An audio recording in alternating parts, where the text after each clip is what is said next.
Bueno, buenas tardes. Vamos a empezar con esta presentación, esta segunda parte de nuestra participación en esta cátedra. Y bueno, para empezar, solamente recordar algunos detalles que vimos durante la sesión pasada, ¿no? Esta relación entre lenguaje, confianza y trauma que comenzamos a esbozar a partir de una especie de desarrollo entre estos, sobre todo los primeros dos elementos, el lenguaje y la confianza. Es entonces importante recordar que el lenguaje juega un papel fundamental en la construcción intersubjetiva de la confianza que abordamos aquí como emoción, ¿no? Y recordar también entonces cómo entendemos emoción. Nos referimos a emoción, perdón, nos referimos a emoción como este complejo de vivencias que incluye un tipo de valoración que no es una valoración cualquiera, sino que ya vimos también al hablar de Colombetti, que es fundamentalmente corporal, se siente en el cuerpo, pero esto no quiere decir que se reduzca a movimientos irreflexivos, sino que está conectado con lo que nos importa. Esto lo aterrizamos con Nussbaum, pero también lo podemos aterrizar con muchos otros autores y autoras, entre ellas Heller, la misma Sara Ahmed, etcétera. Y bueno, también con las preocupaciones de nuestra vida, con lo que valoramos normalmente, ¿no? Y que también entonces las emociones se corresponden con cierto tipo de creencia y en la medida en que una valoración es un motivo para actuar, con ciertos tipos de intenciones prácticas. Y entonces esbozamos que hay una relación entre lenguaje y confianza, ¿no? Esta relación, no sé, es de ida y vuelta. El habla, que ya vimos también que incluye pues es multimodal, ¿no? Incluye gestualidad, tono de voz, kinésica, proxémica, muchos elementos que, en tanto que significan algo que podemos interpretar gracias a nuestros conocimientos de sentido común. Esto del sentido común es algo muy relevante, vamos a relacionarlo también con los elementos que vamos a ver a continuación, porque nos permiten el entendimiento común, ¿no? Y entonces el habla nos ayuda a construir y reconstruir confianza a partir de la interacción con otros. La confianza, a su vez, nos permite poner en acción una lengua y entablar interacciones con otros. Como hicimos, como Susana puso aquí en este esquemita, el habla construye y reconstruye la confianza y la confianza, por su parte, permite poner en acción la lengua e interactuar con otros, ¿no? Entonces, es una relación recíproca y vamos a profundizar en ella también a continuación. Perfecto. Bueno, la sesión pasada nos enfocamos en cómo entendíamos la confianza como una emoción, cómo entendíamos una emoción, y además cómo entendíamos la relación entre lenguaje, cognición y emociones, ¿no? Que vamos a retomar también al final de esta sesión. El módulo se llama, bueno, el nombre que le pusimos finalmente a estas sesiones es Relaciones entre cognición, lenguaje de interacción y confianza en experiencias de violencia y trauma. Y en esta segunda sesión nos vamos a enfocar precisamente en estas experiencias de violencia y trauma. Vamos a empezar explorando cómo las experiencias de violencia pueden llevar a una alteración tal del mundo práctico y afectivo de la persona violentada que su confianza básica en el mundo, que ya vamos a ver en su momento de qué estamos hablando cuando decimos esto, puede verse profundamente mermada y con ello la confianza interpersonal básica que hace posible la vida social y política. Vamos a caracterizar también esa confianza interpersonal básica y otro tipo de confianza que también es interpersonal, que le llamaremos confianza en el entendimiento común. Nuestra hipótesis va a ser que las conversaciones sobre experiencias violentas, en donde usualmente aparece el tema de la confianza como una emoción que permite darle significado, pueden contribuir a restituir la confianza en el mundo y en las otredades que lo habitan. Bueno, vamos a llamar aquí, para no decir experiencias de violencia, y entonces vamos a llamarle experiencias traumáticas interpersonales. En algunas diapositivas tenemos solamente experiencias traumáticas, pero nos referimos, digo, por espacio, pero nos vamos a referir a estas experiencias de sufrimiento extremo infligido deliberadamente por otras personas. Y en esto vamos a seguir a Radcliffe, Rudel y Smith. Estas experiencias incluyen entre otras, agresión sexual, violencia doméstica, discriminación perjudicial, periodos prolongados de aislamiento forzoso y otras formas de abuso físico y psicológico en este sentido que les estamos diciendo. Bueno, la idea, aquí seguimos a Radcliffe y dos textos, ¿no? Uno de los dos que pusimos, que compartimos en el Classroom, el de Radcliffe de 2021 y el de Radcliffe y colegas de 2014. Para esos autores, las experiencias traumáticas interpersonales pueden provocar un quiebre radical del mundo práctico y afectivo, es decir, un quiebre radical en nuestras propias capacidades, en los proyectos, en las relaciones interpersonales y o en las normas compartidas. Y este quiebre radical del mundo práctico y afectivo se experimenta como una pérdida de la confianza básica, que es esta confianza básica, este sentimiento de estar en casa en el mundo que usualmente damos por sentado, ¿no? Y que presuponemos para todas nuestras acciones. Nos dice Radcliffe y colegas, un estilo de anticipación confiado da paso a una incertidumbre y dudas generalizadas y no localizadas después de una experiencia traumática, ¿no? Y predomina una sensación de peligro. Una se siente desarraigada. El mundo en su conjunto parece extraña y perturbadoramente diferente.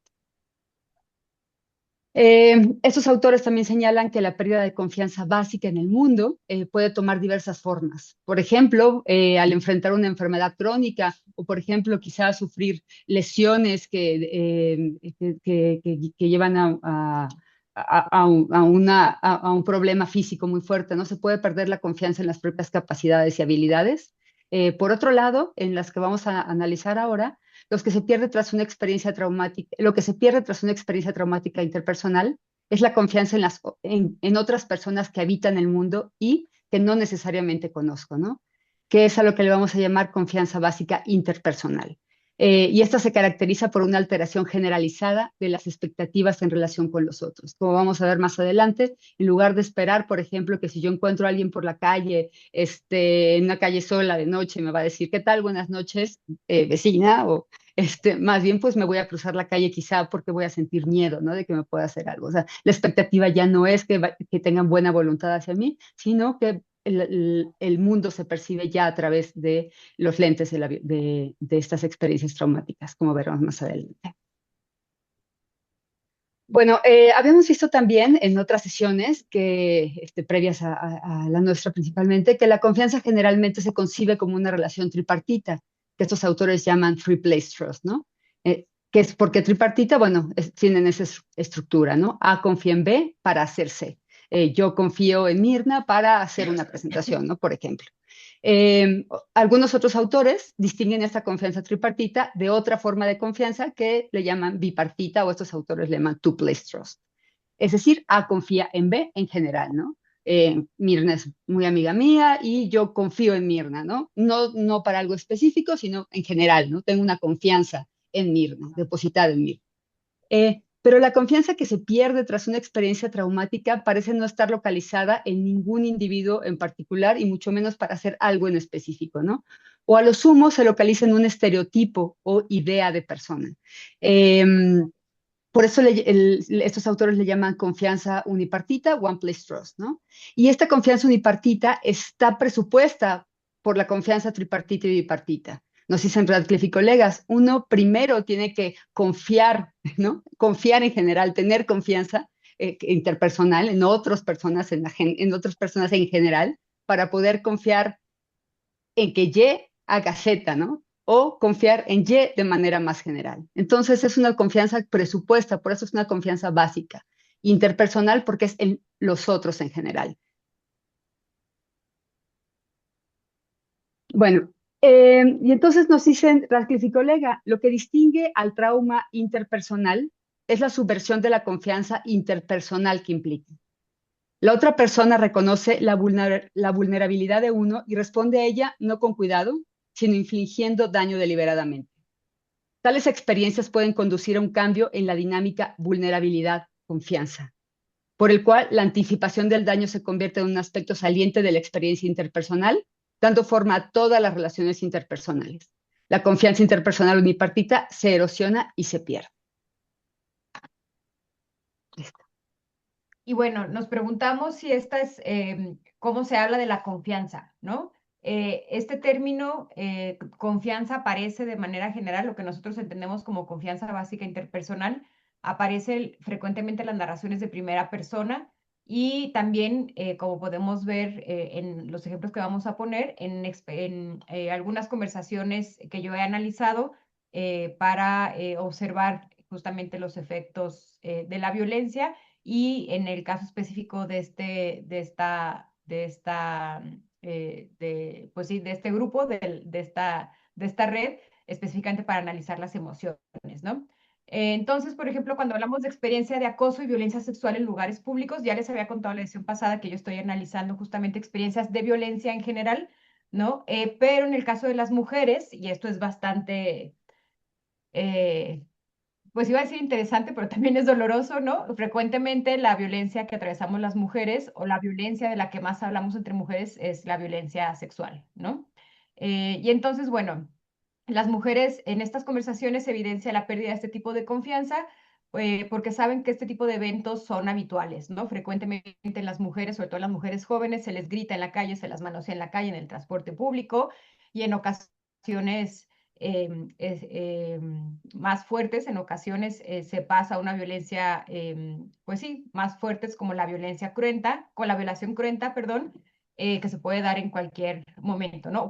Justo utilizo ese término de violación cruenta, creo que ya lo había también hablado la semana pasada, pero ese término lo utiliza Rita Segato para señalar justamente esta violación que es por parte de un desconocido, y que pues suele ser sangrienta, dolorosa y que está que se hace o se efectúa, o esa es la teoría que tiene Rita Segato, sobre todo para dar señales a otros hombres de que están en el mismo nivel de poder que otros hombres, ¿no? Aunque también se puede interpretar, y como lo han hecho otros autores, como una represalia a las mujeres que se salen del carril, ¿no? Que no están, pues que no están en su casa, básicamente por eso suele ocurrir en lugares públicos, ¿no?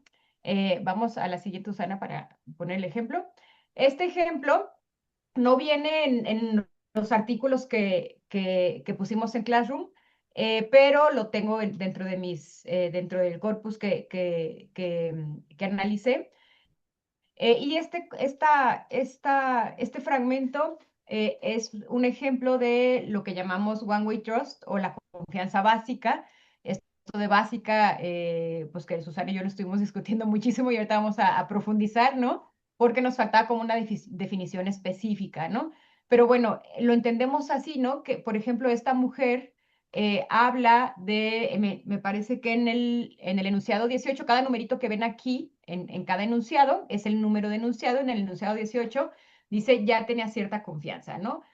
Para explicarles un poquito, esta narración es la historia de una mujer que cuenta cómo cuando estaba más jovencita todavía, ¿no? En el momento de esta entrevista creo que tenía 26, 27 años.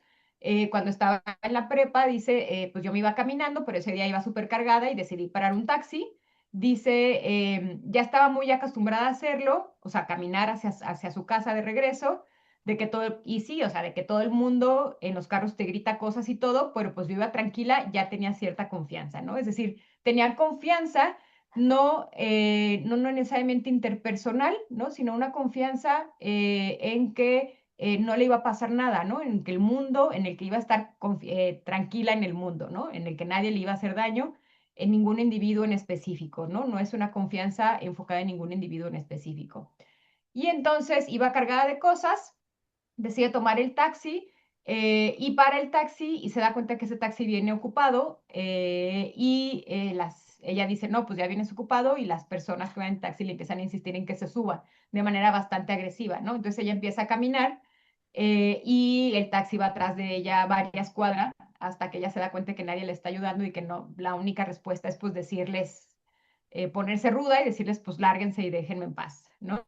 Y hasta ese momento la dejan en paz. Entonces, bueno, ella termina esta narración diciendo pues que ella nunca se volvió a subir a un taxi, ¿no?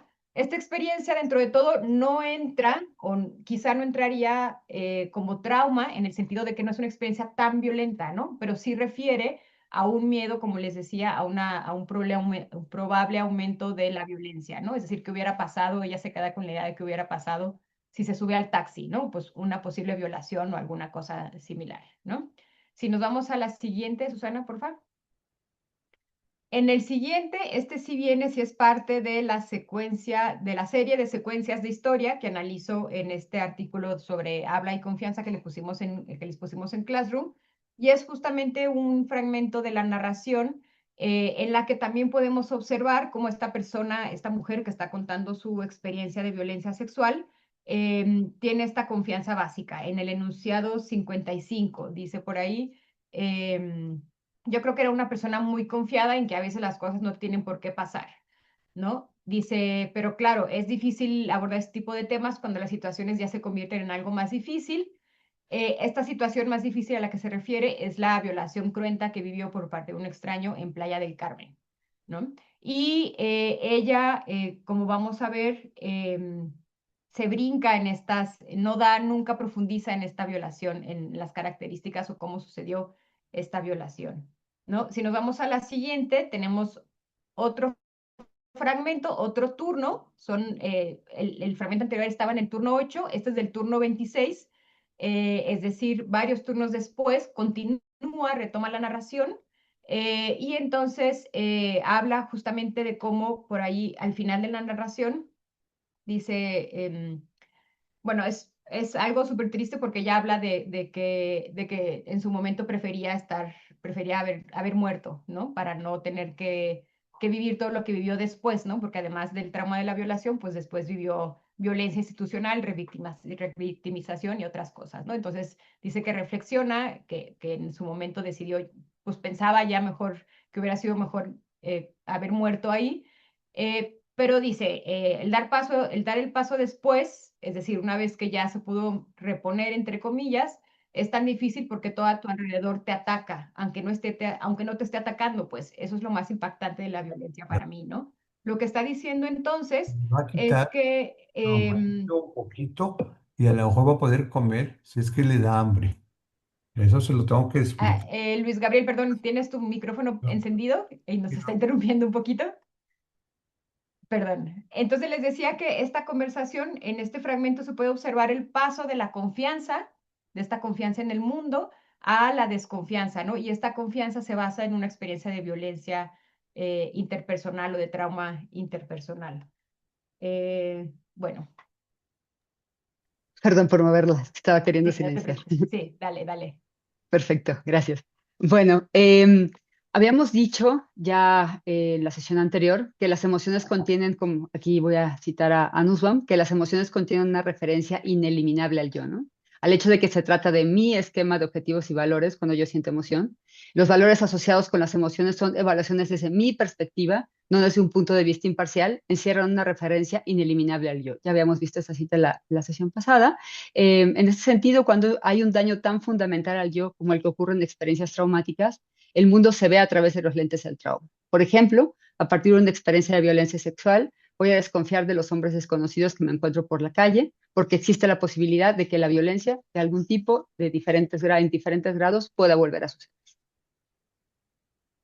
Esta pérdida de la confianza básica se sedimenta en nuestra experiencia y afecta nuestras emociones y acciones ante situaciones específicas.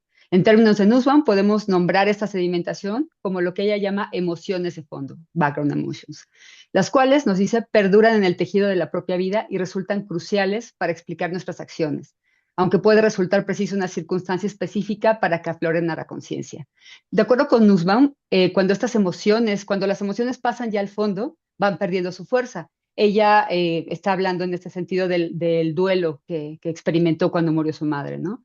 Entonces ella nos dice, a medida que el duelo avanza, es más probable que la emoción pase a ser de fondo en vez de ser de situación, en el sentido de que habrá cada vez menos situaciones concretas que la despierten. Esto significa que, aunque persista, su carácter se modificará y se percibirá en menor grado como perturbador. Sin embargo, creemos que en el caso de la desconfianza básica o de la pérdida de confianza básica que resulta de las experiencias traumáticas, no sucede esto, a pesar de que sí están en el fondo de nuestra experiencia, en tanto que ya se ha sedimentado en la memoria corporal, como dice Thomas Hooks. Pues esta desconfianza básica en las otras personas en el mundo se despierta constantemente ante múltiples situaciones que a otras personas no les producirán desconfianza ni otras emociones asociadas como el miedo, ¿no? Eh, entonces, aquí tengo una cita de Thomas Fuchs que ejemplifica muy bien esto. Dice, el trauma se retira del recuerdo consciente, en ese sentido que le llamamos que pasa a ser de fondo, ¿no? Pero permanece aún más virulento en la memoria del cuerpo vivido. En cada momento, la persona traumatizada puede encontrarse con algo que evoca el trauma, como estaba diciendo Mirna, ¿no? Así, la víctima vuelve a experimentar una y otra vez sentimientos de dolor, ansiedad y terror, combinados con fragmentos de imágenes intensas. Sobre todo, la memoria intercorporal de la persona traumatizada ha cambiado profundamente, es decir, la memoria de la relación con otros, ¿no? Conserva una sensación de indefensión, siempre expuesta a un posible ataque. El recuerdo sentido de una intrusión extraña en el cuerpo ha sacudido irreversiblemente la confianza primaria en el mundo. También Fuchs habla también en estos términos de confianza primaria, ¿no? Como lo que decimos confianza básica en el mundo. Cada persona se convierte entonces en una amenaza potencial. Bueno, entonces por lo tanto, estamos diciendo que tras experiencias traumáticas como las de la violencia sexual, el peligro se percibe a cada momento, ¿no? El hombre que me mira en la calle, el que pasa al lado de mí, el que se me acerca a preguntar algo. Las mujeres señalan estas situaciones en sus testimonios como disparadoras del miedo. Y miedo podría estar íntimamente relacionado con la pérdida de confianza o con la desconfianza, que es su efecto. El miedo entonces se activa porque tomamos conciencia de nuestra vulnerabilidad ante algo que consideramos, con evidencia que está basada en la propia experiencia, que es peligroso. De esta manera, las experiencias traumáticas erosionan profundamente la confianza básica interpersonal, impidiendo que las víctimas puedan moverse libremente en el mundo sin temer un posible daño por parte de las personas que cohabitan su mundo, como en los fragmentos que vimos con Mir. Bueno, ahora pasamos ya a nuestra hipótesis y vamos a hacer un pequeño detour.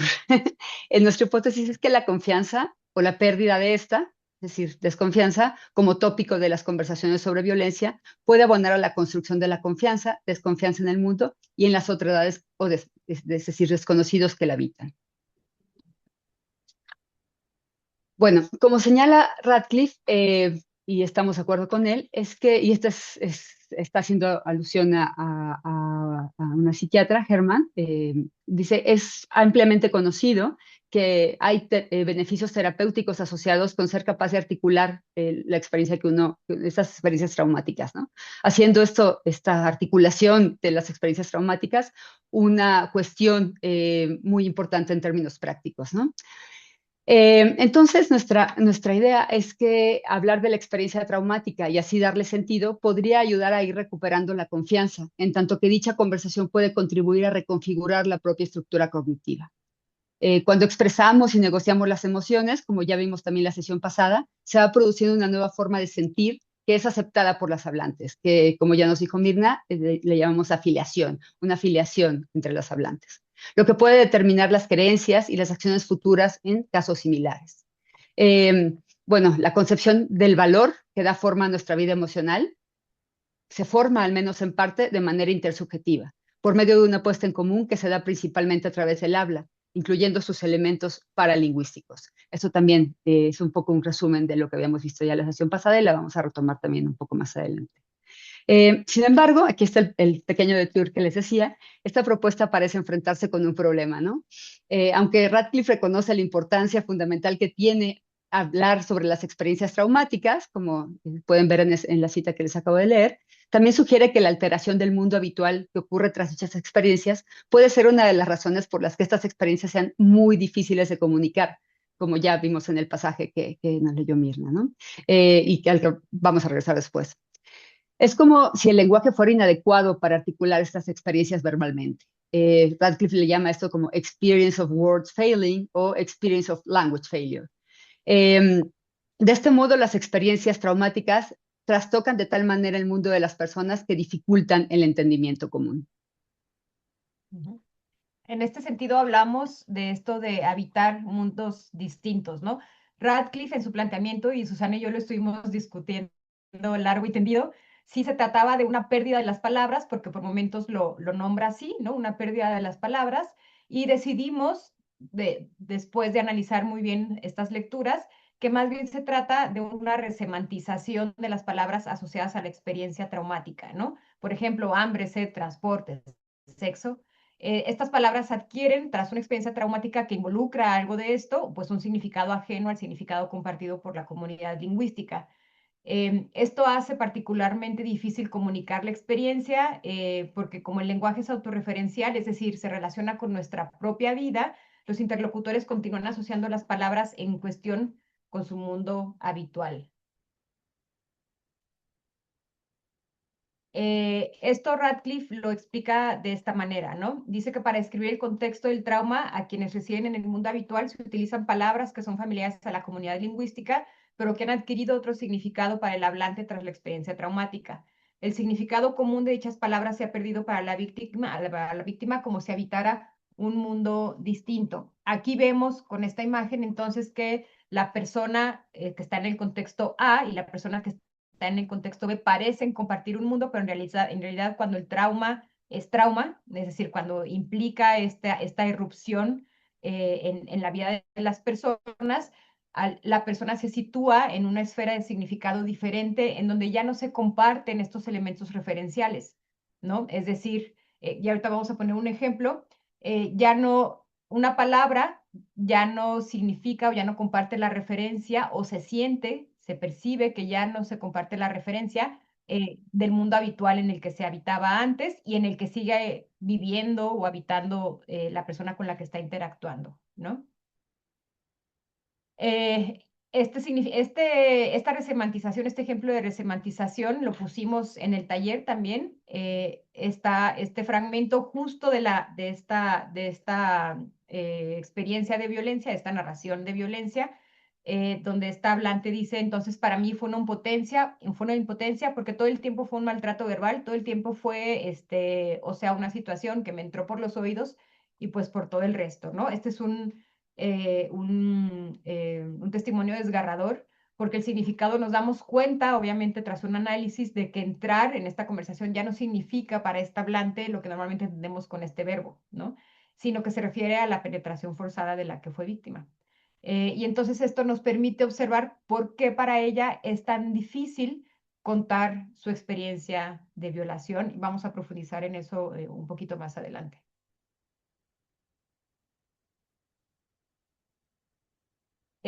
Bueno, también ya habíamos hablado un poco de que cuando se cuenta una experiencia, las emociones sentidas se reviven o se resienten, ¿no? Y esto también permite o hace que se imposibilite la comunicación explícita de los hechos vividos, ¿no? Esto lo señalan muchos autores, lo señala, me parece, esta Sara Ahmed también, em, pero también lo señala Heller, ¿no? Quien por cierto también hace la diferencia entre emociones de trasfondo y emociones situacionales, ¿no? Es decir, son pequeños elementos en común que encontramos, aunque guardan bastantes diferencias, ¿no? Nussbaum y Heller, pero las encuentran y para a mí, en lo personal, me resuena mucho, ¿no? Que estén encontrando tantos elementos o encontrar tantos elementos en común en estas lecturas, ¿no? Y entonces, bueno, Heller nos dice que descubrimos las emociones en nosotros mismos no solo cuando sentimos por primera vez los que pertenecen a un tipo determinado, sino cada vez que sentimos una relación o referencia específica y que esto puede recrudecerse en el caso de experiencias traumáticas, de acuerdo también a lo que vimos ya con Radcliffe, ¿no? Heller nos dice que cuando tenemos esta experiencia traumática, no podemos, cuando escuchamos, sentimos, percibimos una situación similar, no podemos dejar al mismo tiempo de recordar y de volver a sentir todas estas emociones positivas o negativas, ¿no? Y cuando hablamos de una experiencia de violencia, como cuando hablamos de cualquier otra experiencia, volvemos a sentir, ¿no? Creo que también ya hemos hablado de que en algún momento, si hablamos de que alguien nos hizo enojar, incluso empezamos a subir la voz, incluso empezamos a temblar un poco si el enojo nos llevó a ese lugar, ¿no? Igual con las experiencias de violencia. Sí, Susana. Perfecto. Bueno, además de esta resemantización que ocurre tras una experiencia traumática, Radcliffe también identifica algo como que la pérdida de, como dos elementos que tienen que ver con la pérdida de la confianza interpersonal, que también contribuyen para que sea a la dificultad que sienten las personas, las víctimas de estas experiencias, para poder hablar de la experiencia traumática, ¿no? Y dice, bueno, la pérdida de la confianza interpersonal intensifica la dificultad para hablar de la experiencia traumática en al menos dos sentidos.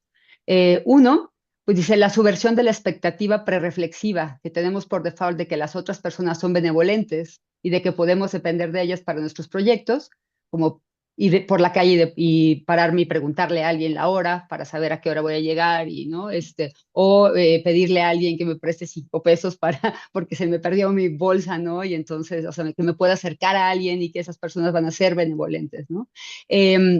Y esto genera un sentido de imposibilidad, es decir, de ya no poder, ¿se acuerdan también en la sesión de Esteban, ¿no? Que Esteban enfatizaba mucho cómo dependemos de las otras personas para todos nuestros proyectos, para todas las cosas que hacemos, ¿no? También Mirna lo decía en la sesión pasada, ¿no? Entonces, en este sentido, esta pérdida de la expectativa prereflexiva que tenemos por default de que las otras personas son benevolentes y de que podemos depender de ellas para nuestros proyectos, genera un sentido de imposibilidad, pues el mundo parece desprovisto de todas las posibilidades que dependen de relaciones de confianza, ¿no? Y bueno, esto también se va a dar por grados, pero puede llegar a este sentimiento de imposibilidad, ¿no?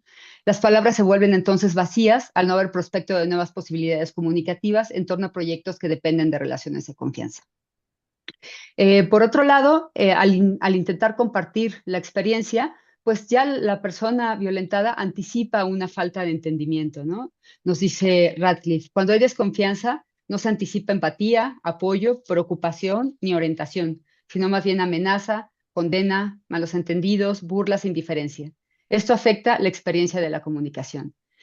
Y bueno, esta anticipación de una falta de entendimiento cuando intento o tengo pensado, o la persona víctima tiene pensado compartir sus experiencias, puede llevar incluso a que la persona malinterprete los gestos de apoyo o aliento de sus interlocutores. Con esta dificultad para comunicar las propias experiencias de violencia, puede entenderse como la pérdida de un tipo de confianza unipartita que está relacionado con el entendimiento mutuo que hace posible la vida en común. También esto lo dialogamos muchísimo, Mirna y yo, fue como esta idea de Mirna, decir, bueno, es otro tipo de confianza, ¿no? Todavía, de hecho, queremos también saber sus opiniones, saber sobre esta idea. Bueno, no es una confianza en sentido tripartita, de A confía en B para C, ¿no? Pues porque no se deja de confiar en la persona interlocutora porque ella rompió o traicionó la confianza en alguna conversación previa, ¿no? Tampoco se trata de la confianza básica interpersonal que habíamos visto, esta confianza en el mundo que toma diferentes formas, en este caso, pues una confianza básica hacia otras personas en general, ¿no? Pues la persona puede confiar en que su interlocutor no va a dañarla, por ejemplo, porque la conoce, porque es alguien cercana, pero aún así puede no confiar en que puede lograr un entendimiento común por más que lo intente, ¿no? Precisamente por esta resemantización, por este habitar dos mundos distintos, ¿no? Se trata más bien de la pérdida de confianza.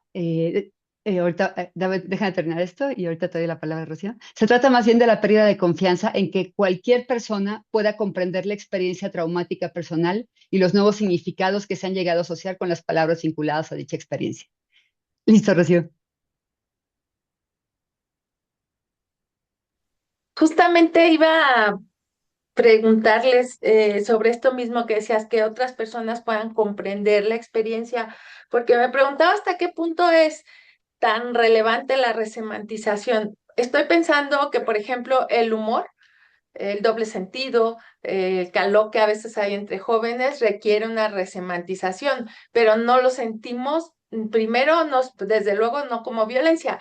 Sí, entiendo que ustedes no dicen que sea la única causa de resemantización la violencia, pero, pero no sé hasta qué punto es tan importante la resemantización. O sea, me parece que en situaciones de humor y de otras cosas, pues es cosa de ponernos de acuerdo sobre qué palabras vamos a decir y ya no hay barrera, por decirlo así. A mí me parece que no es tan importante eso, sino, pero no sé, es una pregunta, sino esto último que mencionabas a eso, al final, o sea, ¿cómo te explico a qué sabe el mango si no has probado el mango?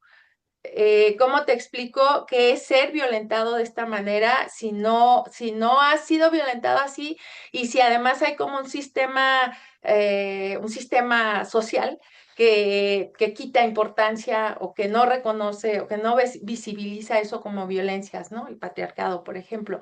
Pero no sé, a mí no me parece allí que haya tanto énfasis en que ya no, ya cuando digo entró por, tú entiendes otra cosa de lo que yo entiendo. Me parece que en un contexto como en el que nos ha contado Mirna, en principio rápidamente podemos entender que está usando entro de otra manera, no es que no te entienda.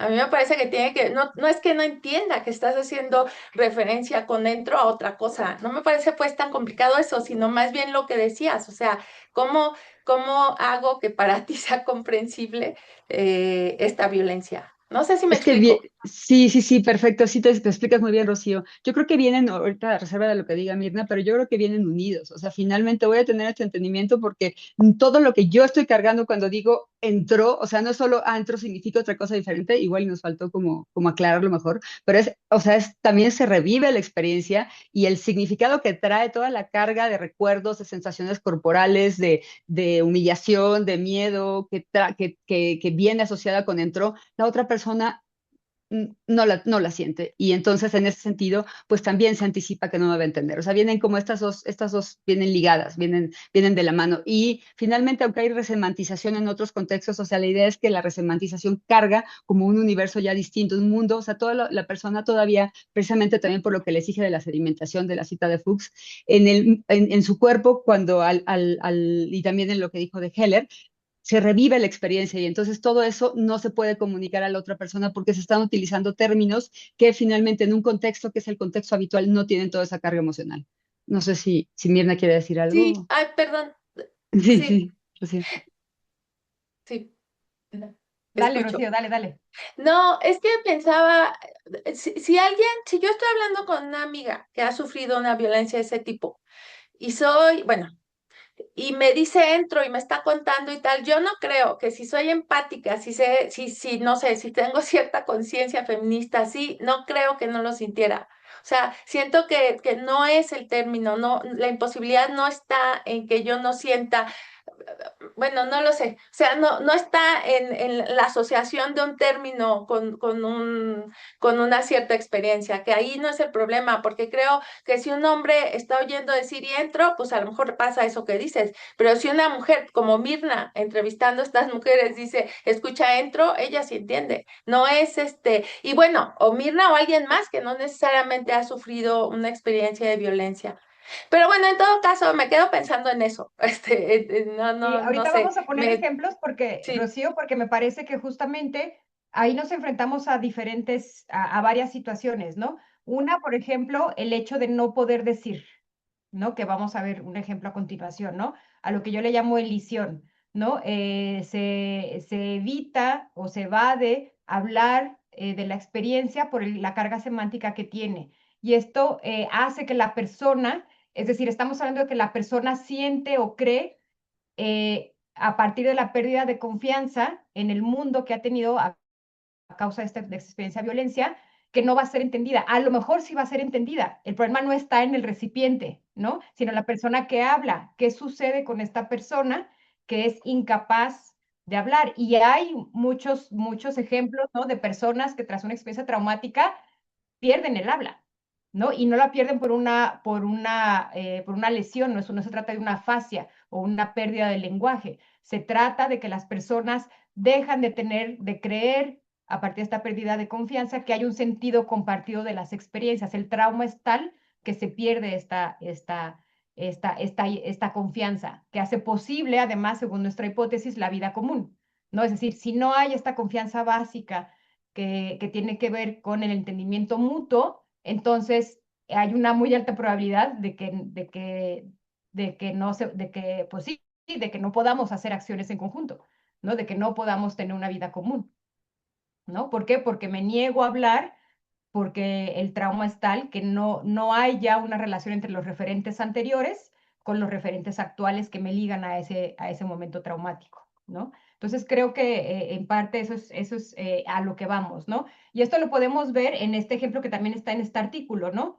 Que habla, en este artículo, por cierto, no hablamos nada, yo no hablo nada de esto porque no eran lecturas que yo tenía, ¿no? Son ejemplos que tengo este artículo porque ya está sistematizado, ya tengo las tablitas, ya tengo los análisis, etcétera, ¿no? Entonces estoy utilizando ejemplos de otro artículo para hablar de esto, ¿no? Entonces, bueno, aquí vemos cómo justamente esta carga emocional que le decía Rocío, ¿no? Entonces, esta carga emocional de la experiencia dificulta la progresión del relato porque las emociones se reviven al hacer referencia al evento que las provocó. Además, la asociación de los significados de ciertas palabras con la violación hace que quien narra perciba una falla en la comprensión de su historia y lo que ésta implica para ella, ¿no? La hablante entonces realiza una serie de saltos en la narración, con lo que evade o elide estos detalles relacionados con la violación misma, por lo que pasa de manera abrupta de la resolución en este bloque narrativo, en cada bloque narrativo, perdón, pasa de la complicación, brinca bruscamente a la resolución, ¿no? Aquí, bueno, les voy a contar un poquito. Yo sigo para este análisis lo que proponen Labov y Valetsky, que bueno, creo que Valetsky ya se murió, no me acuerdo de Labov, pero bueno, eh, eh, justamente hacen etnometodología, ¿no? Y ellos dicen que las experiencias, los relatos personales en general tienen estos elementos, ¿no? Una orientación en donde se orienta a la persona o a las personas oyentes respecto a la historia que se va a contar, luego la complicación, que es el hecho, que surge a partir de un evento disruptivo, ¿no? Y que es cuando ya la historia cobra relevancia, es donde se cuenta, digamos que es la carnita o el centro de la historia, y aquí puede incluir también un evento, un pico narrativo, ¿no? A lo que le llamamos, pues sí, este pico narrativo. Luego se da la resolución, que es cuando ya se cierra la historia como tal, y luego la coda, que es donde se da un juicio evaluativo respecto a la historia que se acaba de contar, ¿no? Y entonces aquí podemos ver, por ejemplo, en el primer bloque, porque como vimos, la historia no la cuenta de una sola, ¿no? Sino que va surgiendo conforme ella y la otra hablante con la que estamos platicando, va como literal, creo, pudiendo hablar, ¿no? Es decir, cuenta un pedacito y luego dice, no, siempre no, ¿no? Y entonces le da el turno a la otra persona y luego cuenta otro pedacito hasta que una de las hablantes le dice, oye, si no te molestan, nos puedes contar, y entonces ya se anima a contar, ¿no? Y eso que está en un lugar de bastante confianza, en el sentido de que es su mejor amiga la que está hablando con ella, ¿no? Entonces, bueno, si se fijan en el bloque 1, dice, y como te decía, pues todo empieza verbal, realmente pidió una dirección y termina en un terreno baldío, ¿no? Entonces brinca de pedir la dirección al terreno baldío. Entonces ahí evade estos detalles, ¿no? En el segundo bloque dice, mi experiencia fue en Playa del Carmen, yo estaba sola, entonces respondí, dije que no sabía dónde estaba la calle, entonces dije, no soy de aquí, ¿no? Se detiene. Y luego dice en el bloque 3, yo iba caminando por la carretera hacia un supermercado, si se fijan, repite, pero da un poquito más de contexto, pero repite un poco lo de la orientación, ¿no? Ahí no hay complicación, brinca directamente a la resolución y dice, y terminó siendo una experiencia en la que yo me encontré después de un tiempo ahí, ¿no? Y más adelante dice, o sea, fue todo como un sueño poco lento, es una manera también de evadir contar, ¿no? Es decir, lo metaforizo, utilizo otras palabras que claro, que yo sé que la gente me va a entender, ¿no? Pero no va a entender las palabras. Aquí el punto, Rocío, creo es que la gente no va a entender las palabras que no estoy diciendo, ¿no? Por eso no las digo. Entonces, fue como un poco lento y al final de cuentas estuve caminando en la resolución, ¿no? Dice caminando en la carretera, ahí está muy resumido. Y en el bloque 5 dice, porque todo el tiempo fue un maltrato verbal. Ahí sí, cuando le preguntamos, entonces, cuando se le pregunta a esta mujer, ¿podrías contarnos esta experiencia? Entonces ya se anima a contar y dice, todo el tiempo fue un maltrato verbal, fue una situación que me entró por los oídos y por el resto. Y yo salí de ahí sangrando en plena carretera. Si se fijan, brinca a que ya salió de la carretera, ¿no? Le entró por los oídos, por el resto, y salió de la carretera y no había nadie que me pudiera ayudar, aunque yo iba caminando y la gente veía. Y ya el último bloque habla de lo que le pasa después, ¿no? De esta violencia institucional que sufrió. Pero bueno, entonces evade estos detalles, ¿no? Y evade esos detalles porque no es que sepa que la palabra entrar, utiliza la palabra entrar porque sabe que se le va a entender esa palabra. El problema está en lo que no dice, en estas palabras que no utiliza, que es justo lo que decía Radcliffe, ¿no? Una especie de pérdida del lenguaje, pérdida de las palabras, porque los referentes ya no están relacionados, o la persona que habla ya no siente que hay una relación con el mismo referente, pues con el que que se tenía antes de la experiencia traumática, ¿no? Dale, Yo nada Rocío. más aquí quisiera yo creo que, digo, me gusta mucho lo que estás diciendo, lo que dijiste, Rocío, y también nosotros como que quitamos un poquito lo de pérdida y nos enfocamos más en resemantización, pero creo que también es, o sea, resemantización y pérdida, como lo está diciendo, Ujú. la pérdida precisamente por esa resemantización, y algo que no dice Radcliffe, que nosotros agregamos y para esto recurrimos a Heller y a Fuchs fue que también esta pérdida no solamente tiene que ver con la resemantización, o sea, la resemantización más al resemantizarlo, revivo la experiencia, ¿no? Y entonces, pues también eso, o sea, creo que eso puede, como creo que de esa manera puede quedar más claro que todo lo que implica esa resemantización, ¿no? Que quizás nos faltó desarrollarlo aquí, pero muchas gracias, Rocío. Y antes de pasar a la siguiente diapositiva, Lucía alzó la mano. No sé si tengas alguna pregunta o comentario, Lucía. Sí, un comentario.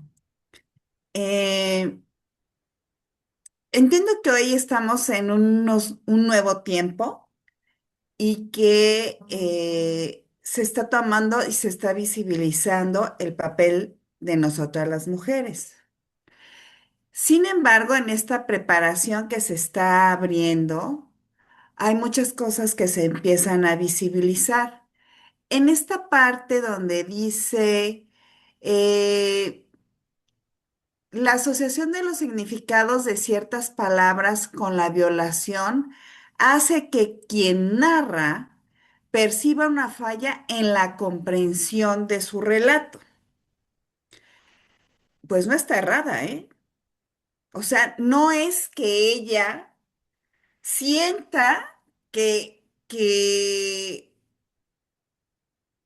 ella no lo está contando correctamente o no sé, sino que efectivamente hay una falla de comprensión. O sea, esa falla es real, es una falla de comprensión de la persona que tiene ahí enfrente que le está relatando. Eso es una realidad. Por eso hoy se está tratando de, eh, de dar información a las psicólogas, a las médicas, a lo que decir a los médicos, etcétera. Todo mundo, todas ellas, para poder ver con mayor comprensión, ¿no? Para que exista una comprensión, tiene que haber primero una afinidad, que es querer escuchar a la persona, a la mujer que está pasando esta situación. Tiene que haber, obviamente, una comunicación, pero para que haya esa comunicación, tiene que haber un encuentro de realidades. Si no hay ese encuentro de realidades, no hay comprensión de la situación. Entonces, creo que esa parte es importante porque no es que va a dar detalles. Lo que pasa es que en el momento que a ella le toca la fibra, la carne, la emoción, porque además, eso no lo dije de la clase pasada, dije, bueno, vamos a seguir, no importa. Hay un, esto viene de neurociencias, hay una parte donde queda fijado el evento traumático, pero el evento traumático queda fijado con una energía. Quiero ponerle que puede quedar fijado con electrones y todo lo que quiera, que después se podrá analizar eso, pero queda fijada una situación física, una situación emocional, una situación mental. O sea, por eso cuando escucho a Mena que dice, no, y está contando y levanta la voz, sí, claro, porque en el momento hasta podría revivir completamente la acción de cómo se defendió y cómo fue todo el incidente, Exacto, ¿no? O sea, exacto, eso es, por eso es que pareciera que evade, pero no es que evada, sino que es tan doloroso exacto. que Justo, todavía sí. no puede pasar por ahí, sí Sí. me explican. El relato Y, todavía no puede pasar ajá, por y ahí. justo no es que ella haya perdido las palabras, como les decía, no se trata de una fascia, ¿no? Sino que se trata que estas palabras tienen tal carga, es decir, para ella tienen estos significados nuevos asociados al trauma que es incapaz de decirlas, ¿no? Y entonces lo único que puede decir fue, me entró por los oídos y por el resto. Es un resumen, ¿no? Que podemos Sí. interpretar, por eso lo dice, porque sabe que eso sí lo vamos a entender. Entonces hay un nivel de resemantización tan doloroso que no lo puede decir, que no lo puede nombrar, y un nivel de resemantización como esto, que es, me entró por el resto, ¿no? Que sabe que se va a comprender, ¿no? Una especie pues es una especie de elipsis, ¿no? Este término se usa en narratología para decir un evento que no se contó, pero que se da por hecho, ¿no?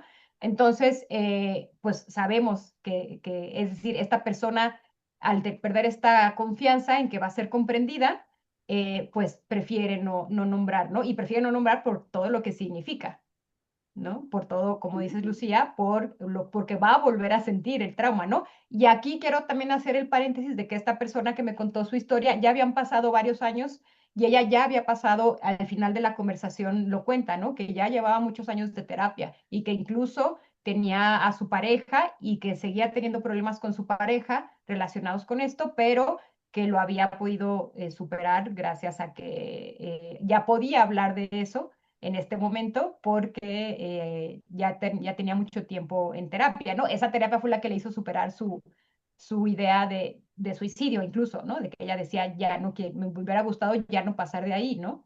Porque no podía lidiar con esta situación, ¿no? Sí. Bueno, entonces, de acuerdo con, o más bien, según estas lecturas que hemos hecho, identificamos esta One Place Trust, la confianza básica que nosotros le llamamos, o confianza, ¿cómo le pusiste, Susana? Unipartita, ¿Cómo? unipartita. Unipartita, gracias, ¿no? Esta confianza unipartita, ¿no?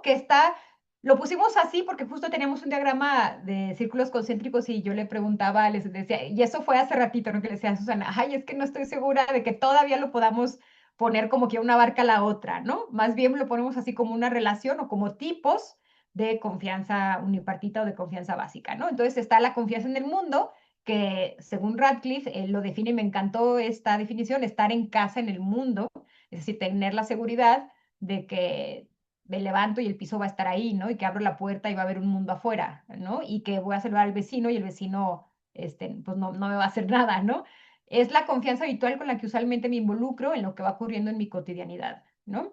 Luego está la confianza interpersonal, que es cuando A confía en otras personas, pero como ya señaló Susana, puede ser una persona desconocida, ¿no? Es decir, yo voy por la calle y la gente, confío en que la gente no me va a hacer daño, ¿no? Ese es un nivel de confianza, digamos, como el más básico, ¿no? Incluso Radcliffe plantea que esta confianza interpersonal tiene primacía sobre otras formas de confianza porque, por ejemplo, si se rompe la confianza interpersonal, entonces también hay una pérdida de confianza en el mundo, ¿no? Se deja de creer que puedo estar sano y salvo en el mundo, ¿no? Entonces, esta pérdida conlleva la pérdida de otro tipo de confianza en una misma, en el mundo, pero también puede restaurarlas, ¿no? Esta confianza interpersonal, es decir, las relaciones de confianza que tenemos con las personas que son cercanas a nosotras pueden ayudar a restaurar esta confianza interpersonal y en el mundo, ¿no? Y por último, es el entendimiento, esta confianza en el entendimiento mutuo, que es la confianza, eso no lo propone Radcliffe, eso nosotros lo estamos proponiendo, que es esta confianza en el entendimiento mutuo en el sentido común compartido, ¿no? Es la base para la restauración de la confianza y no la única, ahorita Susana va a profundizar en eso, pero su herramienta principal, porque es la más fácil, la que más tenemos a mano, es el habla en interacción, ¿no? Entonces, esta confianza también la podríamos entender como una confianza unipartita en el entendimiento mutuo del que se parte necesariamente para la vida en común. Yo sé que cuando yo hablo contigo me vas a entender, ¿no? Y eso permite que haya un acercamiento, ¿no? Con conocidos y con desconocidos. Si yo le pido en la parada del camión a una persona, oye, me falta un peso, ¿me prestas? ¿no? Pues la persona sabe que no se lo voy a regresar, ¿no? Porque quizá nunca nos vamos a ver, pero entiende lo que quiero decir, ¿no? Estamos comprendiendo que no nada más que hablamos la misma lengua, sino que tenemos los mismos referentes, ¿no? Dale, Susana.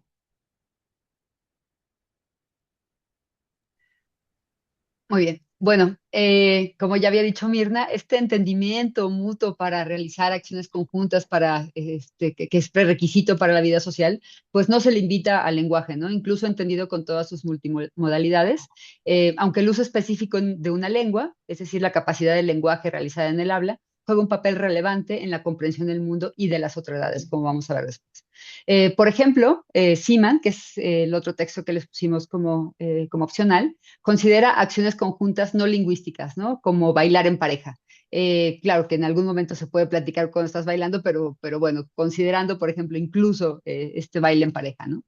Cuya realización involucra un sentido de control conjunto de un nosotros como causa común de la actividad, y este sentido de control conjunto depende de una confianza que le llama Seaman. Ya no vamos aquí a analizar más esto es algo que queremos también analizar después, pero que depende de una confianza simple o básica en el otro. Para Seaman nos dice, aunque ambos sabemos cuando estoy haciendo algo con otra persona, por ejemplo, bailando, aunque ambos sabemos que tú y yo, en tanto agentes, somos causas independientes de la acción conjunta, confiamos recíprocamente en la buena voluntad del otro, es recíproca además, y en sus habilidades para el ejercicio de la tarea, ¿no? Al igual que en las propias habilidades. Esta confianza para Seaman es una actitud normativa, pues se espera, y a veces no explícitamente, sino implícitamente en la acción misma, que la otra persona se comporte de una cierta manera, es decir, que tenga buena voluntad para no dejarme colgado, para de pronto no pisarme, no tirarme, o no, bueno, si lo hace sin querer, pues yo espero, también confío en sus habilidades, en que no me va a tirar y en que no me va a pisar, por ejemplo. Se espera que la otra persona se comporte de una cierta manera, aunque no necesariamente esto lo tematice, ¿no?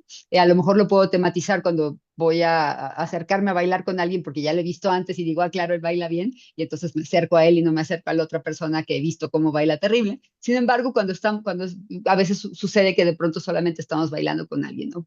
Y ya tenemos esta confianza básica. Se me acaba Sin de ocurrir, embargo, perdón, Susana, se sí, me acaba de adelante. ocurrir el ejemplo de la confianza básica en el entendimiento común de que alguien sabe bailar cumbias igual que yo, ¿no? O sea, es como Claro. sabemos cuál es el paso uno, 2, 3, ¿no? Y dependiendo del lugar de la república, quizá sabemos si se baila de tal o cual manera, ¿no? Es decir, no es meramente lingüística, sino que esta confianza en el sentido común, en el entendimiento común, ¿no? Que nos permite interactuar, puede ser también meramente corporal, aunque tenemos ahí varias cosas que criticarle a Sima, pero no vamos a ahondar en ellas porque lo discutimos mucho y nos dimos cuenta de que estábamos yéndonos por otro lado, pero quizá en otro momento lo abordemos, ¿no? Sí, sí, gracias, Mirna. Y bueno, de hecho, es una de nuestras críticas, que es la única que señalamos aquí, es que pues no solamente, o sea, aunque este entendimiento común, por ejemplo, de que la otra persona, si está escuchando esa música y se está empezando a mover y quiere bailar, sepa los pasos de una región muy específica, porque además es de esa región específica, por ejemplo, o sea, es como difícil separarla en términos prácticos de confiar en las habilidades. Sin embargo, ya es un entendimiento común que podría incluso ir más allá de las habilidades, pero es algo que podremos discutir también más adelante. Sin embargo, nosotros pensamos que incluso este nivel no lingüístico, o sea, Seaman habla solamente de una confianza básica en la buena voluntad y las habilidades de la otra persona, ¿no? Y esta confianza es recíproca. Sin embargo, nosotros pensamos que incluso este nivel no lingüístico que Seaman analiza, la confianza en el entendimiento mutuo, como dice Mirna, es necesaria para las acciones conjuntas, ¿no? Aunque no siempre se trate de un entendimiento lingüístico. O sea, por ejemplo, ¿para qué sirve una cierta herramienta, ¿no? Si estamos en algún lugar que no se puede colgar, no sé, colgar tal cosa en las paredes porque es ilegal. O sea, como hay cosas que finalmente también, o que sabemos qué es bailar, ¿no? ¿Qué es bailar en pareja o qué es bailar un tango? Etcétera, ¿no? Entonces, bueno, es como una de las críticas, o sea, que creemos que incluso a ese nivel básico es necesario un entendimiento mutuo, que no necesariamente tiene que expresarse en términos lingüísticos, ¿no? Entonces, bueno, esta confianza que estamos llamándole confianza en el entendimiento mutuo, presupone un mínimo de confianza básica interpersonal, pues es necesario que A confíe en que las otras personas no le van a hacer daño para que pueda intentar entenderse con ellas, ¿no? Sin embargo, el hecho de conservar la confianza básica interpersonal o recuperar esa confianza básica interpersonal no es suficiente para conservar la confianza en el entendimiento mutuo. Es decir, como les decía, o sea, es posible que una persona, el caso de la conversación que estaba analizando Mirna, ¿no? De la violación 40, estaba hablando con su mejor amiga, sabía que su mejor amiga no le iba a hacer daño, ¿no? Y aún así no, no podía expresarle esa experiencia, ¿no? Entonces, conservar la confianza básica interpersonal no es suficiente para conservar la confianza en el entendimiento mutuo. En este sentido, podemos decir que la confianza básica interpersonal es necesaria, mas no suficiente para la confianza en el entendimiento mutuo. Dudamos en lo de los círculos concéntricos porque no lo hemos trabajado bien, pero podría ser, o sea, podríamos decir que presupone la confianza en el entendimiento mutuo, presupone algún tipo de mínimo que sea de confianza básica interpersonal. Bueno, esta confianza en el entendimiento mutuo es a su vez condición necesaria, lo que pensamos es que es una condición necesaria para la confianza interpersonal tripartita, es decir, la confianza en la que A confía en B para C. Pues es necesario que A y B compartan un mundo común de significados para que A confíe en que B pueda ser C.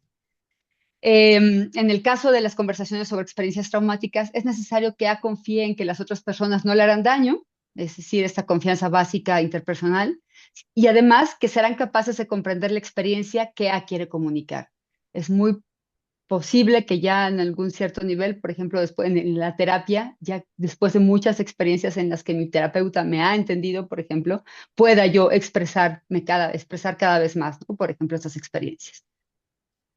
En este sentido, la confianza en el entendimiento mutuo es una forma de confianza que nos permite realizar acciones con otros o que dependen de alguna manera de otros.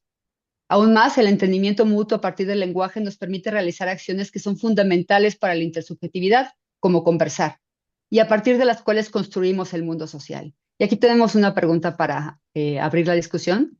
Pero la pérdida de confianza, y la vamos a intentar responder un poco más adelante, pero queremos escucharlas antes. La pérdida de confianza básica en el mundo y en el entendimiento mutuo que resulta de las experiencias traumáticas, ¿cierra realmente toda posibilidad de comunicar dichas experiencias? Bueno, no sé si alguien quiera decirnos algo al respecto, sus pensamientos al respecto.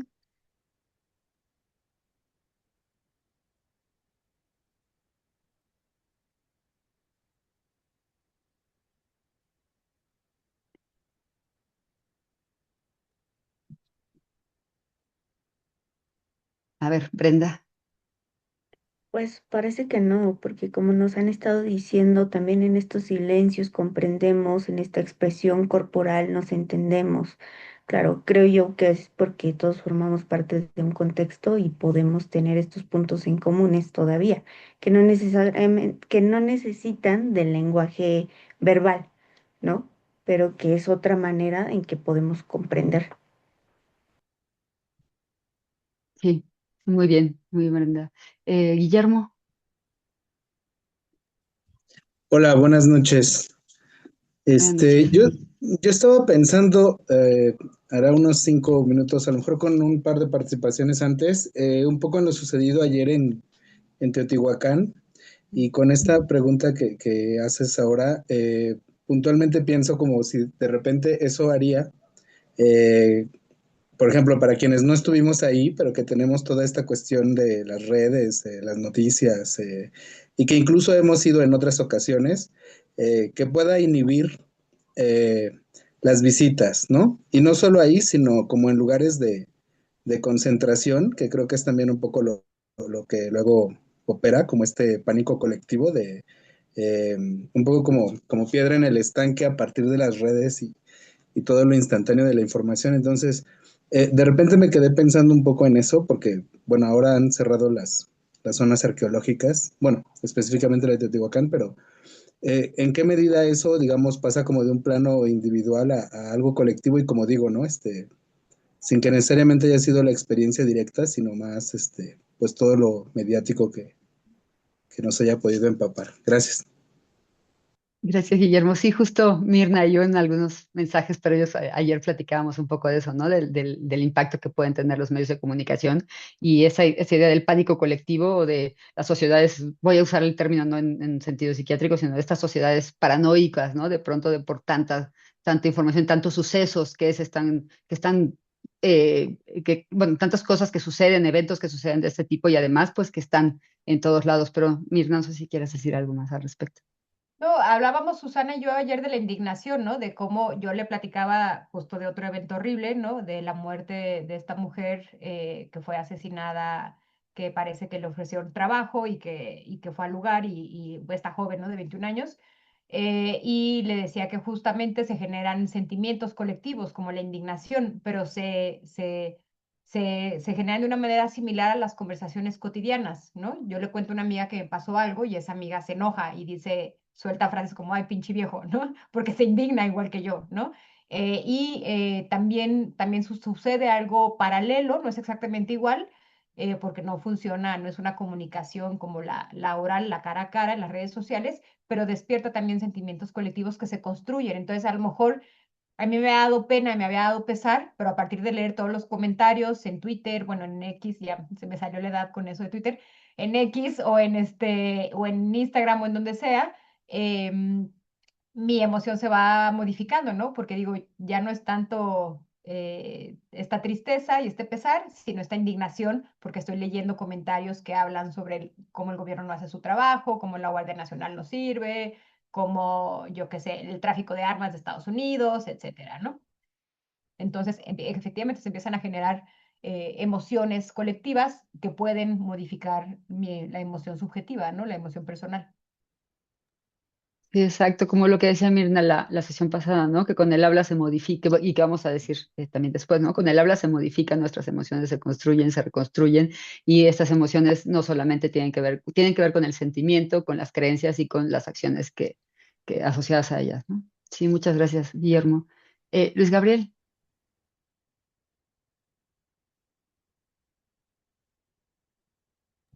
Gracias, muy interesante su plática. Yo estoy trabajando sobre el silencio como violencia. Acabo de poner en el chat lo que estoy trabajando. No toda ausencia de palabra es silencio, solo es silencio cuando hay posibilidad de palabra o de habla. Ujú, Cuando esta posibilidad desaparece, es anulada, silenciadamente, se llama violencia.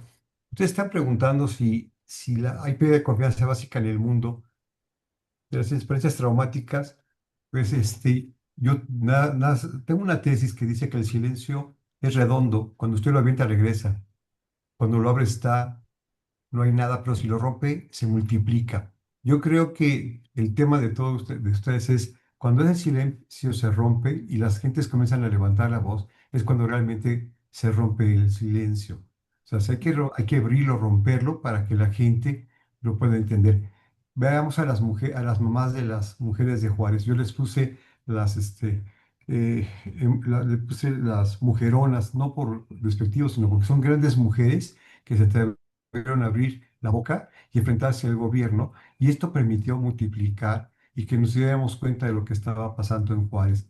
Entonces, hay que ver si ese silencio realmente es un silencio que puedo hablarlo y tengo la posibilidad de seguir hablando, o es tan importante que me están violentando y ese silencio no lo puedo romper, entonces me están condicionando violencia, pero no yo, sino las autoridades o la gente que está arriba de mí. ujú. Yo creo que siempre hay una posibilidad de habla, ¿eh? Cuando se rompe el silencio. Siempre. Una vez que se puede romper el silencio, siempre se puede hablar.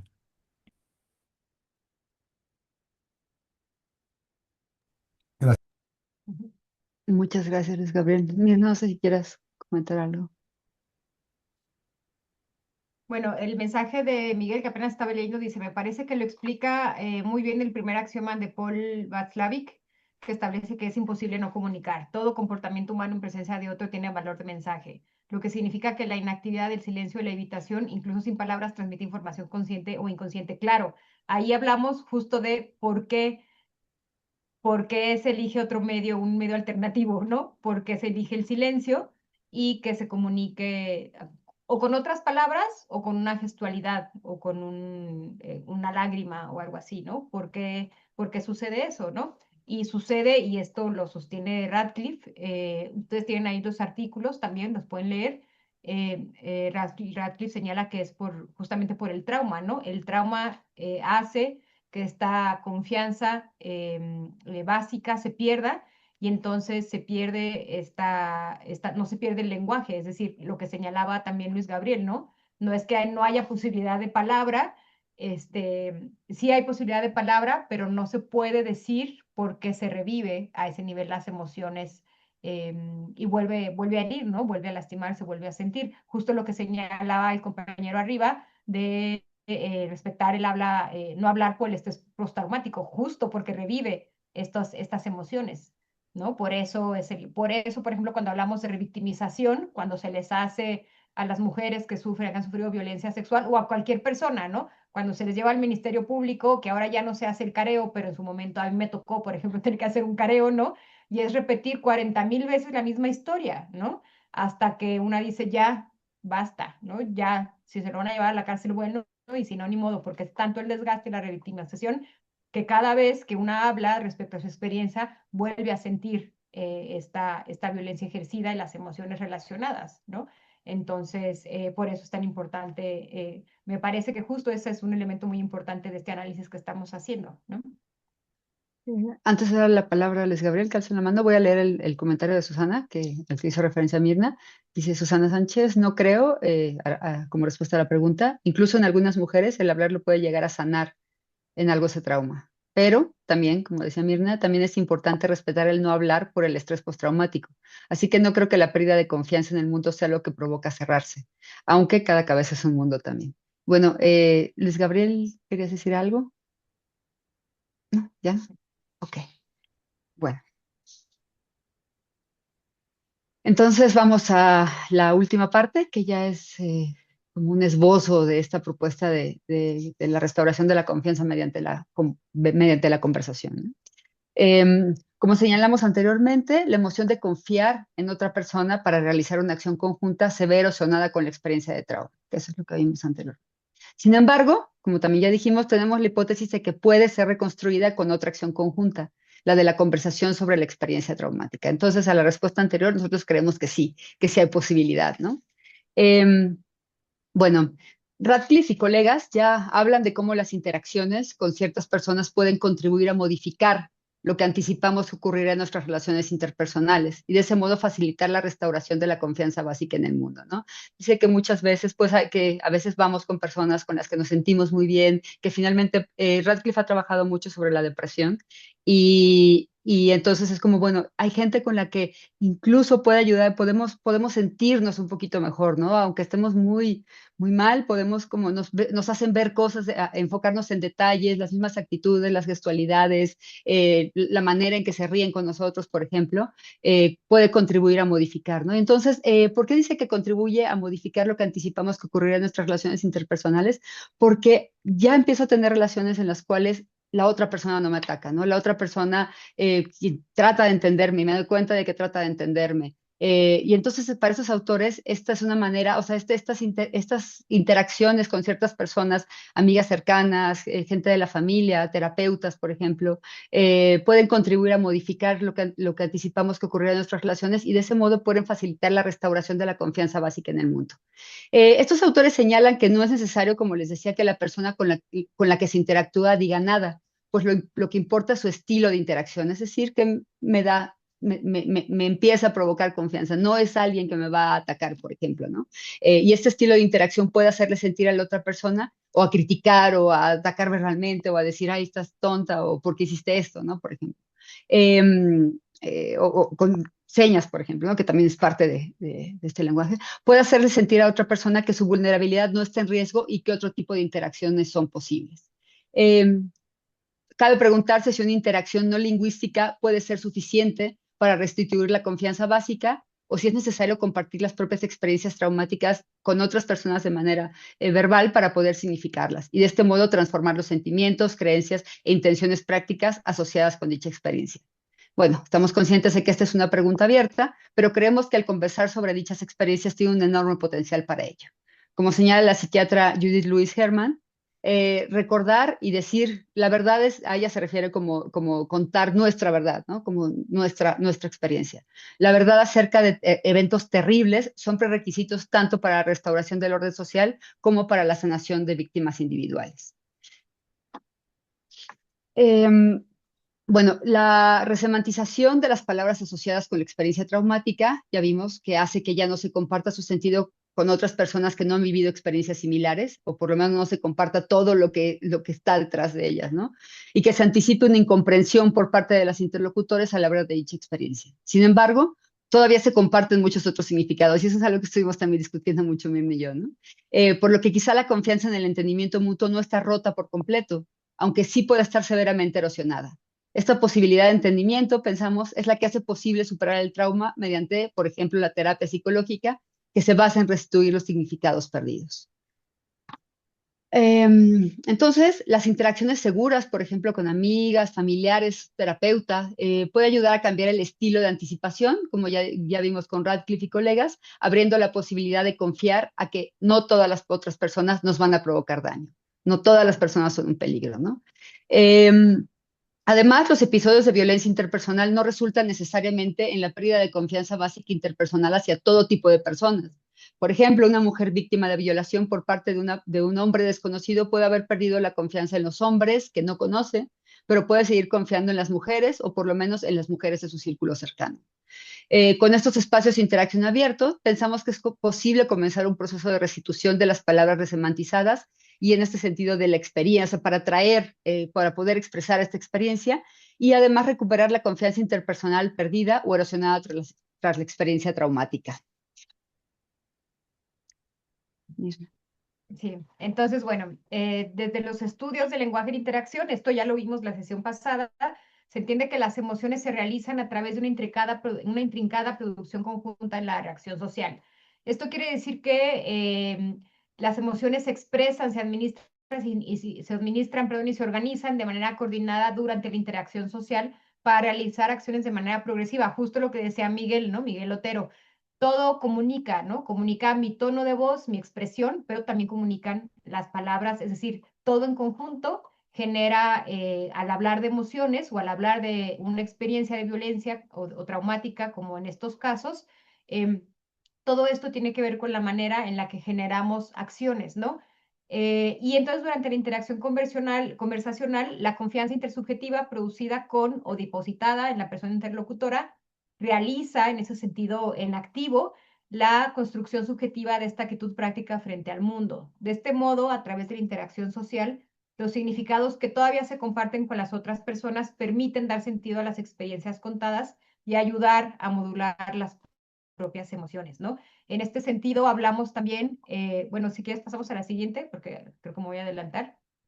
Bueno, ya hablábamos, ¿no? De que este sistema lingüístico se aprende de manera social, que este aprendizaje nunca se completa, a menos que exista alguna patología, no se deja de hablar una lengua, ¿no? Y de este modo empezamos a saber qué significan las palabras, ¿no? Que es aquello a lo que llamamos manzana, miedo o confianza. Y entonces cuando se utiliza una de estas palabras en una conversación, la persona con la que hablo sabe a qué me refiero, ¿no? En lo que hablábamos del referente, pero también es capaz de hacerme reflexionar sobre lo que sentí o lo que siento. Por ejemplo, si alguien me dice que exageré cuando sentí miedo porque un fulano me siguió en la calle, pues esta persona me puede decir, no, pues exageraste, y entonces digo, no, si exageré, a la siguiente no voy a reaccionar de manera tan rápida o tan abrupta, ¿no? Pero también sucede, por ejemplo, en la conversación, en esta conversación, esos fragmentos de conversación que les conté sobre la experiencia de violación cruenta, también sucede, por ejemplo, que al final esta conversación se puede entender como una especie de resistencia, ¿no? Porque las mujeres terminan quejándose, es decir, pasan de este miedo que sienten de manera personal cuando están en la calle o cuando están con otros hombres, pasan de este miedo, ahora lo que sienten es ira y enojo e indignación, ¿no? Y entonces empiezan a decir, debería suceder algo para que esto cambie, deberíamos, dice por ahí, creo que estoy medio citando textualmente, dice, deberíamos poder ser libres, ¿no? Cuando estamos en la calle, ¿no? Y entonces la emoción, digamos, que es base de esta conversación, que es el miedo y la pérdida de confianza, la desconfianza, especialmente hacia los hombres que no conocen a estas mujeres, hombres desconocidos, pues, que se pueden encontrar en la calle y que las puede violentar, se va modificando y se va llevando hacia la indignación, ¿no? Y como vimos también, pues esto puede derivar en movimientos sociales, ¿no? Entonces se modula la emoción de acuerdo con normas sociales, porque entiendo que actuar de acuerdo con estas normas sociales o con estas emociones más bien puede estar bien o mal, ¿no? Sí, Susana. ¿Estás en silencio, Susana? Sí, gracias. Bueno, además de la terapia de la que ya hablamos un poco, las conversaciones pueden ser más efectivas si se dan entre personas que han sido víctimas de un tipo similar de violencia interpersonal o han estado o son cercanas a víctimas de un tipo similar de violencia interpersonal, ¿no? O como decía Rocío, también son sensibles a ella, ¿no? Pues es más probable que habiten un mundo más similar y por tanto comprendan mejor los sentidos de las palabras que han sido resemantizadas. En cualquier caso, la empatía en el diálogo, y esto es lo que conecta mucho con lo que con lo que dijo Lucía, la empatía en el diálogo cuando se habla de alguna experiencia traumática, por ejemplo en terapia o en estas conversaciones con otras víctimas, debe comenzar por reconocer la brecha tan enorme que puede haber entre el mundo de la persona víctima de la violencia y el mío, ¿no? Y esto es también fundamental para que pueda restaurarse la confianza mediante las conversaciones. Además, como ya anticipó Mirna, si las experiencias de violencia se vuelven recurrentes en una comunidad y además no se solucionan, hablar sobre ellas también puede llevar a que la desconfianza se sedimente en la sociedad, en una misma, pues sentir desconfianza puede terminar validándose en las conversaciones como la respuesta adecuada ante una situación que a su vez es evaluada como negativa. Es la respuesta adecuada, pero no es que esté bien que esté esa situación, ¿no? Esto puede, ya decía Mirna, y decíamos también la sesión pasada, llevar a la ira y a las demandas de justicia que pueden conducir a movimientos sociales que busquen restablecer la confianza y en este caso el que podamos ejercer o ese grupo puede ejercer el derecho a la libertad. Bueno, aquí con esto cerramos y queremos también plantear una pregunta y también dar pie a la discusión. En el ejemplo del duelo que da Nussbaum, el proceso de sanar involucra modificar las creencias. Y cito a Nussbaum: de hecho, la experiencia del duelo es en gran medida la experiencia de enfrentarse reiteradamente con la frustración cognitiva y, por tanto, volver a urdir la propia estructura cognitiva. En este caso, para Nussbaum, lo que cambió fue el papel que tenía su madre para su bienestar. Nos dice: ahora me inclino más a aceptar la proposición. La persona que falleció era una parte importante de mi vida. Y tal cambio de juicio en sí es para Nussbaum una parte considerable de lo que constituye la disminución de la aflicción. Cerramos esto con esta pregunta, ¿no? ¿Qué es lo que cambiaría al modificar la estructura de la desconfianza por trauma a partir de su verbalización? Entonces, bueno, ahora abrimos la discusión.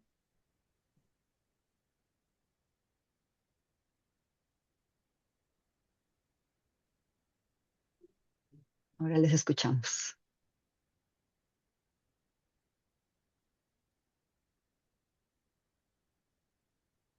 ¿Quién se anima?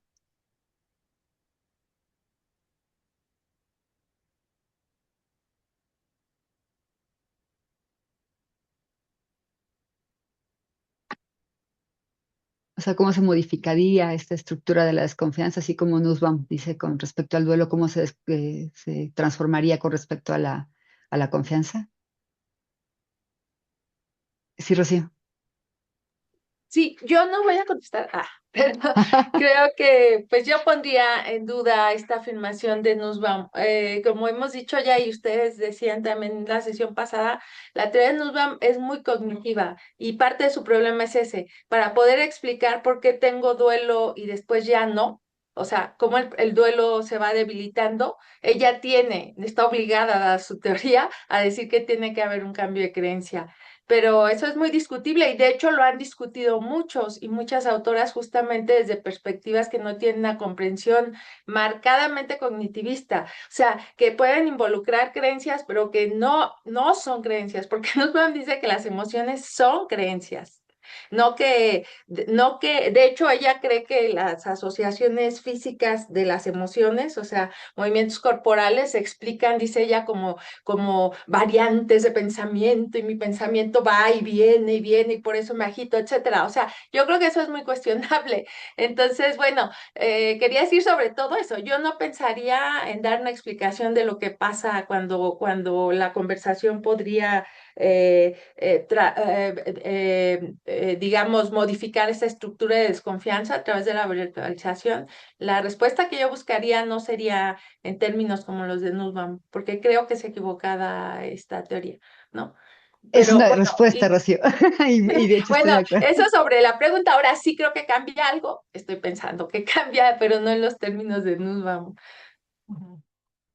Sí, exacto, también es para problematizar esto, ¿no? O sea, si Así es. Nussbaum señala esto, ¿ustedes qué creen? Y al hablar de la estructura de la desconfianza no estamos hablando en términos de creencias, sino de esta estructura que las emociones, su foco central son los sentimientos y estos sentimientos tienen implicadas algunas creencias y intenciones prácticas, ¿no? Entonces, en ese sentido nos referimos a la estructura. Sobre todo hablando de que se trata de un momento posterior, ¿no? Es decir, no de un diálogo con una misma, ¿no? Como señala Nussbaum, ¿no? En estos niveles, sino más bien cuando hablamos con una persona y se discute sobre algo que estamos sintiendo, algo que estamos pensando, etcétera, respecto al trauma, porque efectivamente sucede, ¿no? Es decir, las muestras están en la práctica de la terapia, ¿no?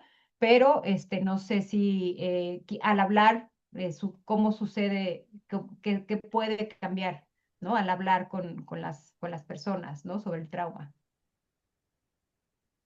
Sí, Rocío. Sí, bueno, yo creo que no es una sola cosa, podrán ser muchas. Una cosa, algunas que me parece que podrían ser comunes es redimensionar Ujú. lo que me ha pasado traumáticamente dentro de ciertos contextos y las relaciones de los otros y el reconocimiento de otros y otras sobre eso, que me hace sentir, primero, supongo que evita o que disminuye la idea de que hice mal yo.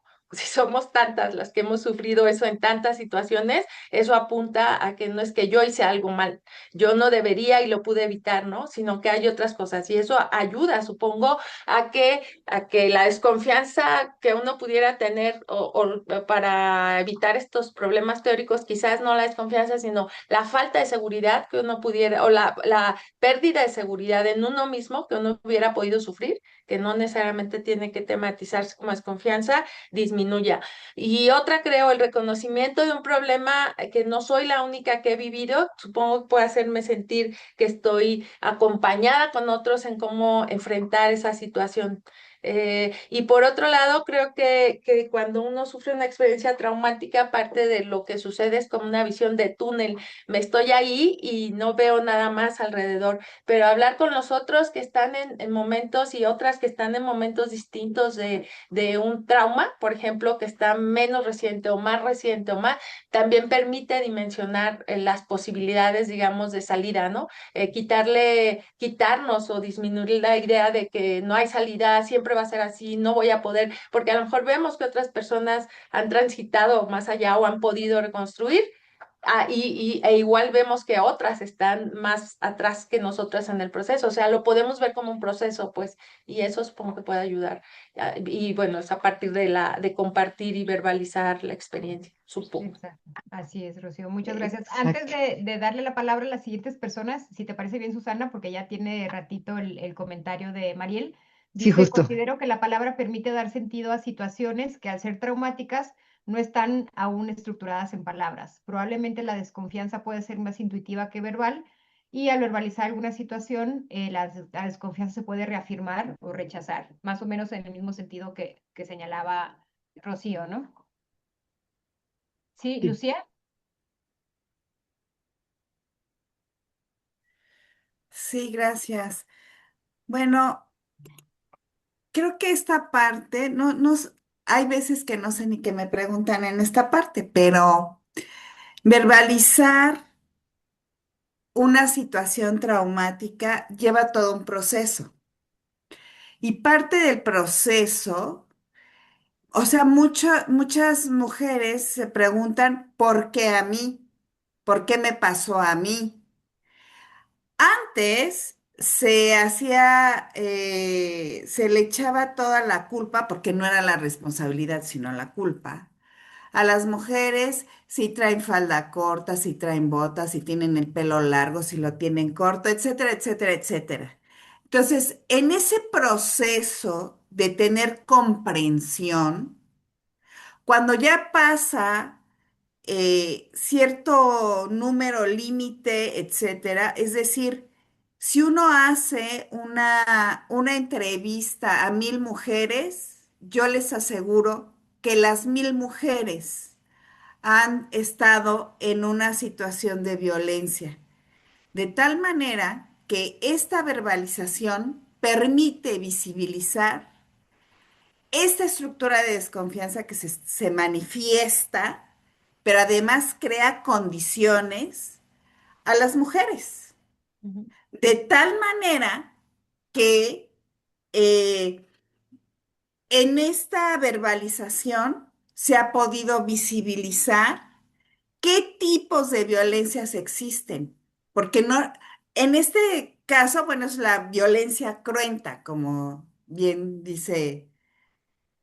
esta señora Lagarde. Sin embargo, hay muchas violencias eh, que están como muy normalizadas, que no están de una manera muy clara visibilizadas. ¿Por qué? Porque pues así se vive, ¿no? Entonces, esta parte de verbalización ayuda muchísimo para empezar a descargar muchos traumas que pues se han generado, en este caso, pues, en las mujeres, ¿no? Nosotras las mujeres.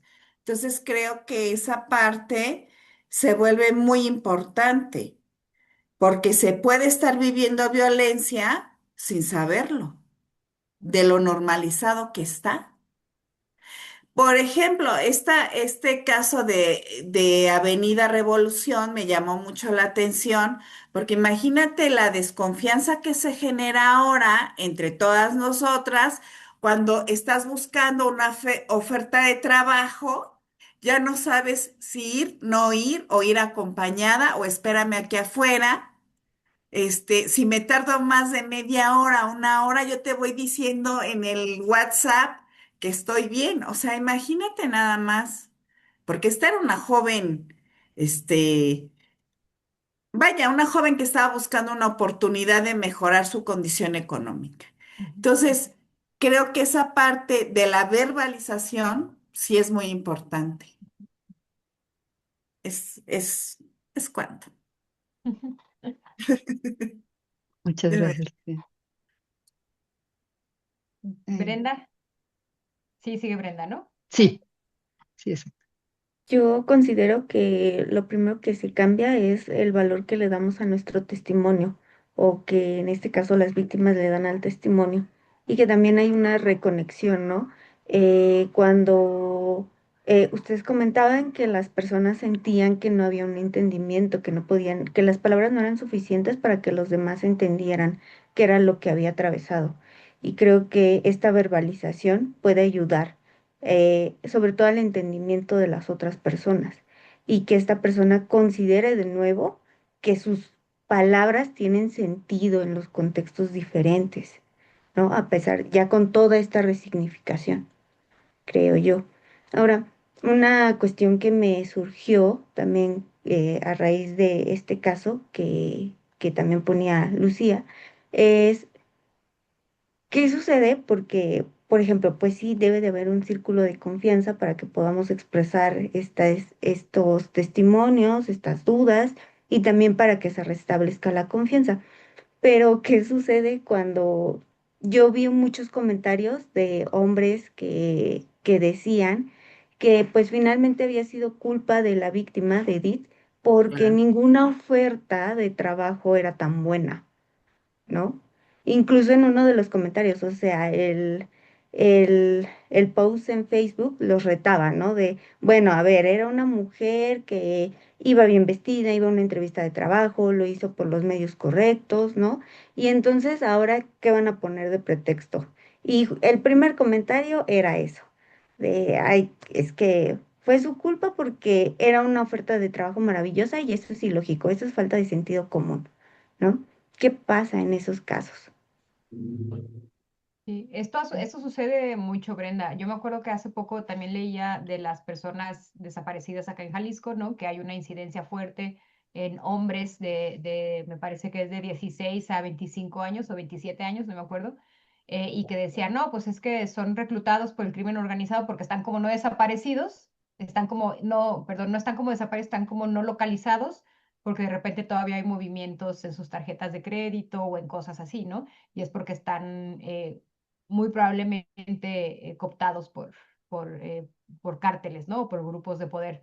Y entonces decían, pues claro, pues es que ellos quieren, claro, quieren ganar 20,000 pesos así de fácil, ¿no? O quieren ganar tantos mil pesos así de fácil. Y entonces van a esta oferta de trabajo y entonces, pues, los secuestran, ¿no? Los privan de su libertad y los obligan a trabajar para el narco. Y claro, siguen teniendo movimientos porque incluso les depositan en sus cuentas personales, ¿no?